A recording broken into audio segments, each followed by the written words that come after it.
Hey everyone, and welcome back to Disneyland Hotel Diaries.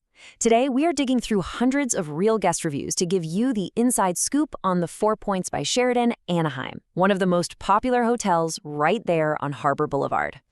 So here's the thing, right? You see the name Sheraton, which is part of Marriott Bonvoy, and you immediately think of a certain level of quality. But does the actual experience live up to that famous name? Or, as we saw in so many reviews, is it something else entirely? Let's break it all down. Okay, here's our game plan. First, we're going to look at the location, which is a massive factor in Anaheim. Then, we're going inside the rooms to compare what the hotel promises with what guests are really finding. And finally, we'll weigh all the pros and cons, give you a final verdict, and share some crucial tips from people who've actually stayed there. First up, let's talk location. And for this hotel, it is a true double-edged sword. It's the #1 reason to book a room here, and for a lot of people, it's also the #1 reason to avoid it. The biggest reason people book this hotel is right here. You're looking at about a 15, maybe 20-minute walk to the main gates of Disneyland. That is a huge plus. I mean, no waiting around for shuttles, no paying for parking at the parks, and you have that amazing freedom to just pop back to the room for a midday break or a swim. For a lot of park-goers, that's a total game changer. But here's the other side of that sword. The hotel is slammed right up against the I-5 freeway. And I'm not kidding, the single most common complaint we found across hundreds of reviews is the noise. As this guest puts it, you will hear traffic at all times. This is probably the most critical thing to understand about staying here. Okay, so we get it. The location is a trade-off. But what about the rooms themselves?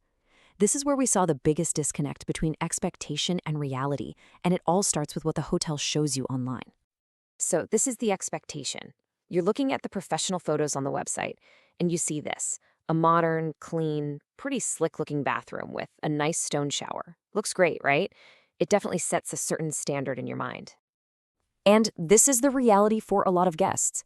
These are actual photos from travelers, showing stained sheets and a dirty bathtub with hair just left behind. The contrast here is pretty dramatic. This isn't just a minor issue. It's a recurring theme we saw about major cleanliness problems. And it doesn't get much more real than this review. I mean, just imagine that feeling. After a long day of travel or a marathon day at the parks, you just crash into bed only to discover this the next morning. It really highlights that inconsistency in housekeeping that so many people talked about. This picture also helps explain another key point. The hotel is built with external corridors, where all the room doors open to the outside. It's a classic motel design, and when you combine that with the other issues, you can see why so many reviewers felt it just didn't live up to the hotel name. And the list of problems just keeps going. Beyond the big stuff like noise and cleanliness, guests frequently mention things like the Wi-Fi being totally out for their entire stay, loud and rattling air conditioning units making it even harder to sleep, finding more stained linens, and just generally worn out and dated furniture. Okay, I know we've covered a lot of the negatives, but it's not all bad. So let's step back and put together a balanced summary weighing all the good against the bad so you can make a really informed choice. And when we talk about quirks, cost is a big one. Before we get into the summary, you have to factor this into your budget. Parking is going to set you back $28 a night, plus tax. It's a pretty significant extra cost that adds up fast. Okay, here it is all laid out. On the plus side, that 15 to 20-minute walk to Disney is a huge perk, no doubt. Many reviewers did call out specific staff members for being really friendly and helpful.